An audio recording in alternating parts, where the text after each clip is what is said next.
ay millionaire.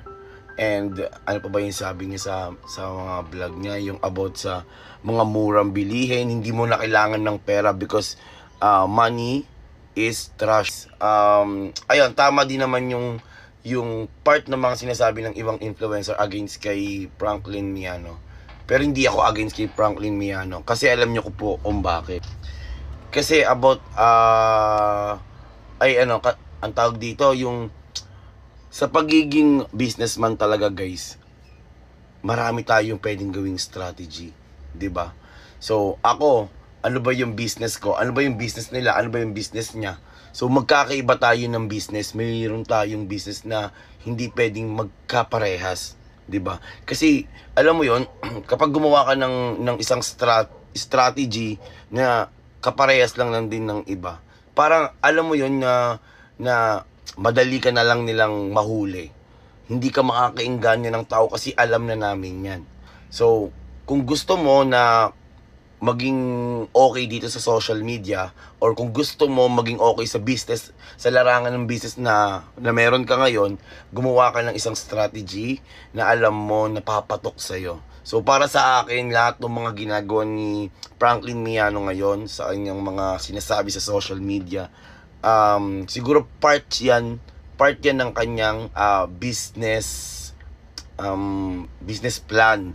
So ano yan, mga technique na yan para syempre makainganyo siya ng mga tao, at wala namang masama dun, guys. Depende na lang yan sa mga taong mapapasali mo. Kasi ganito lang naman yan, guys, eh. Dalawa lang naman yung magiging ano mo dyan, which is sasali ka or hindi ka sasali. Kung gusto mong yumaman, or kung gusto mong magkapera, kung gusto mong umahon, ang sabi nga nila, kung hindi mo malalaman, kung hindi mo susubukan. So, lahat naman ng bagay sa mundo, may tama at may mali, 'di ba? Iisipin na lang natin kung saan tayo papabor, kung saan tayo sasama, kung saan tayo mag-a-agree. Dito ba sa magiging tama tayo, pero magkakaroon ng mali? O magkakaroon tayo ng mali pero hindi tayo naging tama?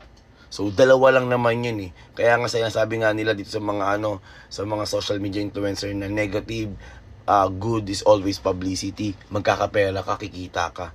Diba? Kung business ka, kung business minded ka, lahat ng paraan gagawin mo. Diba? Unless mayaman ka na. Pero syempre, kung hindi ka pa mayaman, syempre gagawa ka ng paraan. And ayun nga, sa sila sabi, hindi rin ako against kay Kuya MG at sa ibang influencer na kay Franklin Miano, pero tama din naman yung sinasabi nga nila na mahirap naman din na mag-flex ka ng isang bagay na alam namin or alam ng mga tao, may mga ibang tao na alam namin na hindi naman totoong sa kanya yon. Mahahalata mo naman yon sa pagsalita, sa kilos, 'di ba? So sa akin, kung talagang mayaman ka, okay lang na tahimik ka na lang, huwag mo na sabihin, huwag mo na ipakita kung ano yung meron ka. Kasi katulad niyan, ako kasi 'di ba, pinapanood ko lang yung mga influencer ngayon, yung mga sila. Mapapansin nyo lahat sila nagpe-flex ng pera, nagpe-flex ng mga ari-arian, nagpe-flex ng alam mo yun, yung kung ano yung meron sila na sobrang laki, 'di ba? Kauna-unahan nila diyan magiging kalaban, which is ang BIR, 'di ba? Kasi alam nyo na kung bakit. Dahil lahat tayo may mga tax. Ako, katulad ko, taxpayer ako. Marami may mga tax dyan. So, para sa akin, siguro kung mayroon kang kayamanan, hindi mo na kailangan yan i-flex pa para hindi ka din masilip ng ibang tao or hanapan ng butas ng ibang tao at ibuli ka nila, 'di ba? Kung talagang mayaman ka, pwede mo silang tulungan.